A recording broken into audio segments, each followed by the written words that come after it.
everyone, welcome back to another amazing interview with another amazing author with another amazing book from our Independent Thinking Online Children's Book Festival in partnership with the Sue Atkins Book Club. Sue Atkins, I ended up in a Zoom coffee morning with her a few months ago, and all these amazing authors. And I thought, what can we do to help support these authors and get their books into schools and into educators and into homes?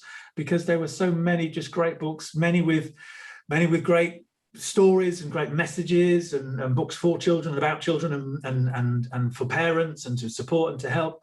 And then I came across this one by Antonia de Winter, and it's Orion's Messenger, and it's just a rollicking good fantasy story, and it's such a pleasure to read, and it's a pleasure to meet Antonia and invite her to tell us a little bit more about her book and why she ended up writing, and how the book impacts people. Thank you, Antonia, for joining us. Thank you, Ian, and thank you for that wonderful introduction. So, well, first of all, I'd want to thank you very much indeed for organising this wonderful event. You know, there's so many of us diverse authors, and you've given us the platform and the opportunity for parents, teachers and children to see our books too, or know about our books. So I apologise for referring to my notes, but I just don't want to miss any of my information out as I go. So this is a little bit about my background. I've been involved in our family interior design and soft furnishing business for many years. It was started by my grandfather in 1925 in the East End of London, and we moved to Notting Hill in 1948, and we've been there ever since. Also, I am a retired palliative care counsellor, and having worked for some years in a hospice that is based in a large cancer teaching hospital to the north of London. So how come I've written a children's book? Well, it was originally written as a story for our daughter when she was 8 years old and went into hospital to have her tonsils out. She enjoyed the story, and so did her younger brother. And a friend of hers, a friend's mother was a teacher and invited me to the junior school during book week to speak to the children and explain how I'd written the book and read excerpts from it and so on. And when I got to the school, the teacher who was coordinating the event was a little bit put out because I asked for a classroom with a piano in it. Because I wanted them to hear the jolly song which went with the book. And I would, if you don't mind, give you a minute's worth of the song, which was recorded then, Brilliant. And is still with the audiobook now, because my husband and I recorded the audiobook. So this is just a quick minute's worth to give you a...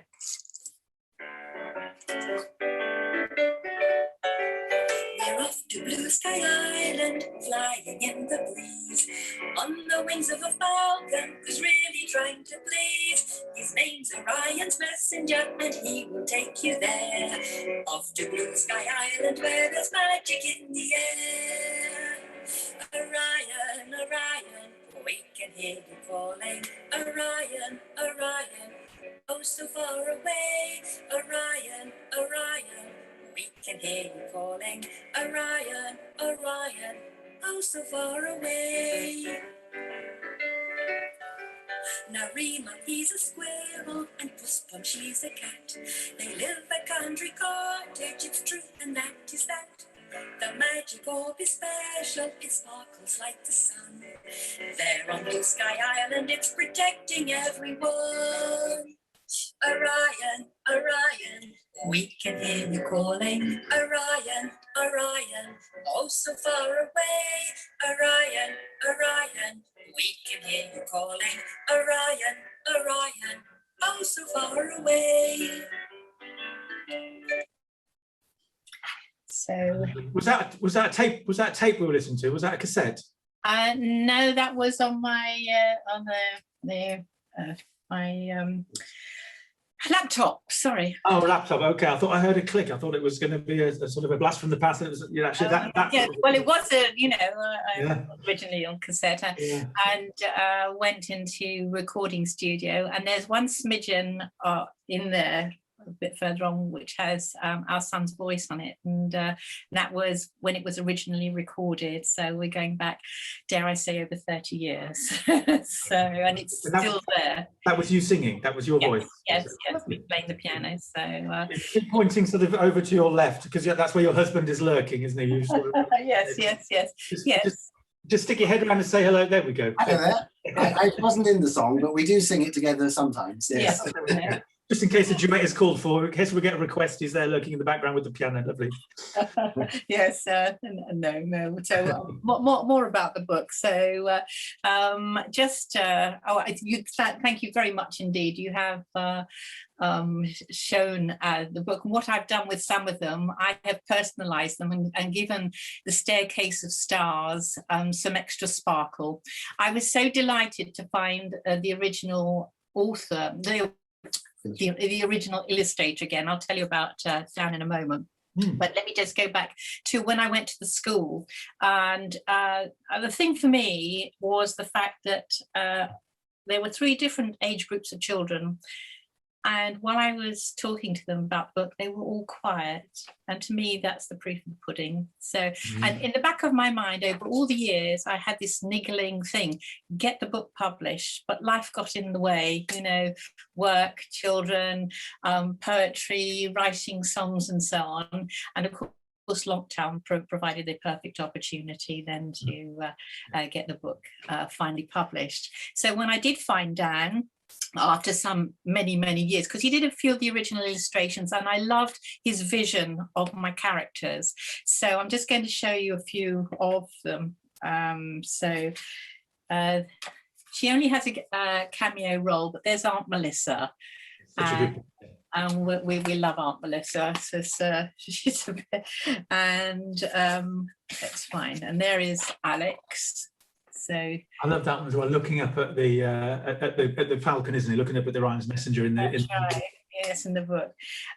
So next we have Ordon Pom the Wizard. I should say to those that don't know, on the front is the original wizard, and his name is Ord the Great, and he's walking down from the sky on a staircase of stars. So that's Ord, and this is it. So he's the greatest grandfather, and then Ordon Pom, of course, is his most recent relative, and he's here we are, and there's Ordon Pom, and he's the wizard who gets the spells wrong.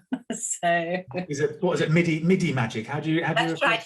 Yes, he's a MIDI magician, absolutely. There we go. Almost there, but not quite. Whenever he casts a spell, we don't quite know what's going to happen next. Yes. So, and then the baddie, of course, is the Grizzly Grumpot, and he looks lovely and mean. He's really captured. Based on me in the morning before I have a shit. Is that clock? Is it before your tea? Cup of tea. And there are his little henchmen. They're called the Grimgroms. So. I was so delighted to find Dan again to bring these characters to life. Where the name, I mean, the language is so rich with the names, playing with the names, just to say them out loud is just so lovely. And I imagine children asking a similar sort of question. Where do you get these names from? Are they sort of there in your head anyway, or do you create a character then find a name to match, or the other way around? Just in my head. I had to change several of them. For instance, the Grimgroms, the head Grimgroms, who were Joskel and Tilano. Well, Tilano was originally Tallinn, which of course is a port, I believe, in Estonia. Yes. And then something I was going to mention a bit later, the Grizzly Grumpot, because I would love at some point for this to be turned into an animated film. I think the potential for that is super. And I was thinking about getting in touch with Nick Park, even he of the Wallace and Gromit fame. Yeah. However, there is an irony there, because the Grizzly Grumpot was originally the Grizzly Gromit, before Wallace and Gromit came along. Right. So obviously I've had to tweak some things to bring it up to date, so which is why he's the grizzly grandpot, but I'm perfectly happy with him as the grizzly grandpot. And the same with originally the Yellowwood Woods were redwood woods, but I thought I'd personalize them because there are redwoods, of course, in California. So my redwoods are now the Yellowwood Woods. Yes. So, and we did record the audiobook during lockdown too.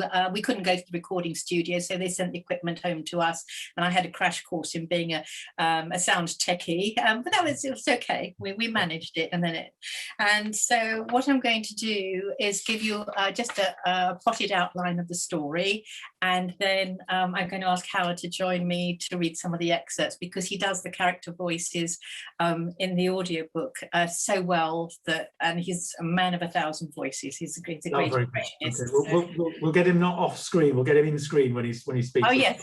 He's going to sidle in sideways in a moment when I give him the. It's not voices off. We can have him.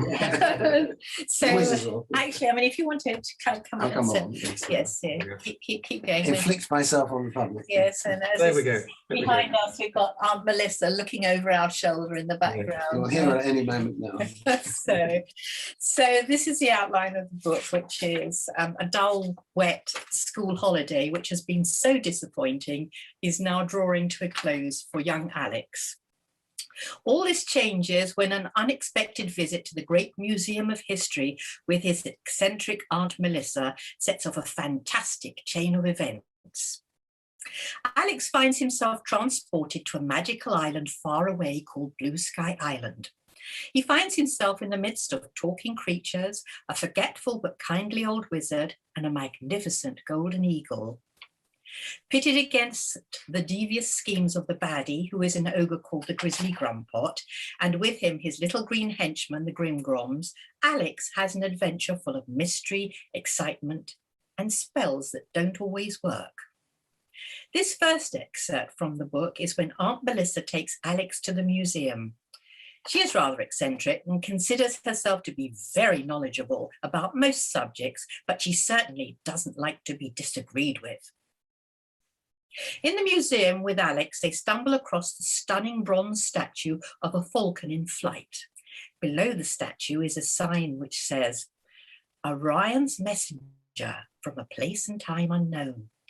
Alex asks his aunt what that means, and for once, Aunt Melissa isn't all-knowing, and she in turn asks the museum attendant the question. "Good afternoon. I am usually so full of knowledge, but today I am at a loss to give dear Alex here what he needs to know. Would you be good enough to tell us about the statue in the middle of the Great Hall of Wonders?"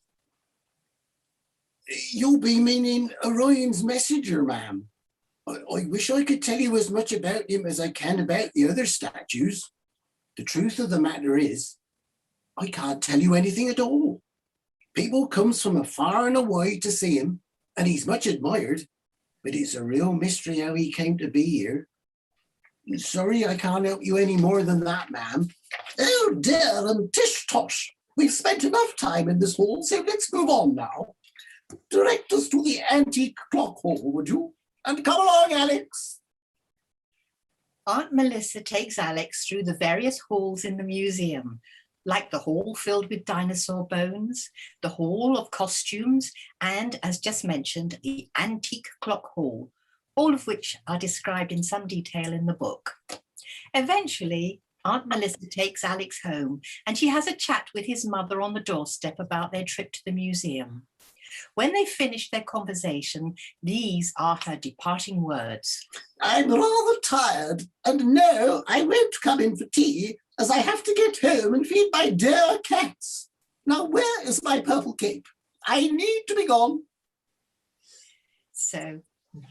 Very good, very good. And Aunt Melissa sounds exactly how I imagined her to sound. That's brilliant. Is Aunt Melissa based on anyone in particular? No, it's just I do voices. So. No, it's me. "There's my wife." Yes. No, I mean, she's not based on anybody in the book, and hopefully not anyone. Okay. No family member is going to get upset. There's a little bit of Edith Evans, I think. Yeah. One of the things in that particular bit that you took me from the Natural History Museum to the British Museum to the Victoria and Albert Museum in one fell museum. I get the impression that what you created is an amalgam of those three amazing museums in what you described. It was really very descriptive. I was in all three places at the same time. Well, I wanted a melange of topics. So, you know, some kids are interested in dinosaurs and some are interested in the costumes, whatever. Yes. So just to fire their imagination a little, as I said. Lure all the children in. Nice. Yeah. Nice. So, and with a whirl of her cape, Aunt Melissa disappeared. After the visit to the museum and during the following night, there is a thunderstorm. Something strange is going on up in the loft at Alex's home. Alex decides to creep up there, and there was a flash of lightning. The room was in dark shadows once more. I must be seeing things, whispered Alex under his breath. I've been calling you for such a long time, said a voice. There was another flash of lightning. This time it nearly made Alex jump out of his skin. I can't believe what I'm seeing. Is it really you? Oh, yes. I assure you I am quite real, said the voice. Alex was shaking as he stuttered. I don't understand. Come closer, Alex, said the voice. Alex took 2 hesitant steps forward. Another flash of lightning lit up the loft brilliantly. Alex's eyes became as big as saucers, for there, perched on the back of the old dining chair, was an enormous bird. Who are you? He asked, but he knew the answer already. So you need to read the book to know why he knew the answer already, what the setup is there. So we'll let people work that out when they read the book for themselves. So Orion's messenger, the bronze falcon from the museum, has come to life during the storm, and he ends up in the loft at Alex's home. So sorry, let the cat out the bag there. Oh, there we go. You're trying to build up a sense of tension and everything, and you let it out anyway. That's fine. But they'll buy the book. So anyway, Alex is flown over to the charming and magical place called Blue Sky Island, and he is dropped off on the path in front of an empty cottage. Suddenly, Alex has a feeling that he is being watched. He is quite right, for there, sitting on the path behind him, is a large white cat who is observing him through big emerald green eyes. Meow. There's no point in knocking on the front door because he is in the back garden. Excuse me, said Alex, but who exactly is he? Well, you are knocking on the front door of Ordon Pom the wizard, so it is plain to me that it is he whom you have come to see. Meow. Did you say Ordon Dom? No, it's Ordon Pom, and I am Puss Pom, the wizard's best friend. At that moment, Alex noticed a red squirrel with a bushy tail scampering along the fence. I am the wizard's best friend too. I am the wizard's best friend, and my name is Rima. Don't listen to her. She thinks she's the cat's whiskers. Alex smiled at these talking creatures. In a different world, he would have been shocked to hear animals talking. However, since his flight with Orion's messenger, he understood that anything magical could happen now. He followed Puspum and Rima down to the bottom of the back garden, where they found Ordon Pom having a tussle with a weed that didn't want to come out of the flower bed. The wizard was wearing a blue and white check shirt and rolled-up sleeves, and his dark green baggy trousers were held in place by bright red braces. Salt and pepper coloured hair curled over the back of his collar, and he had a long white beard, just like you'd expect a wizard to have. Also, he had some gold-rimmed spectacles that were perched on the end of his nose. Alex stepped forward and spoke to the wizard. Hello, Mr. Ordon-Pom, he said, sounding unsure of himself. Ordon-Pom turned around and peered at him through his half-glasses. And who might you be? My name is Alex, and Orion's messenger brought me here. Say that again. I'm Alex, and I flew here with Orion's messenger.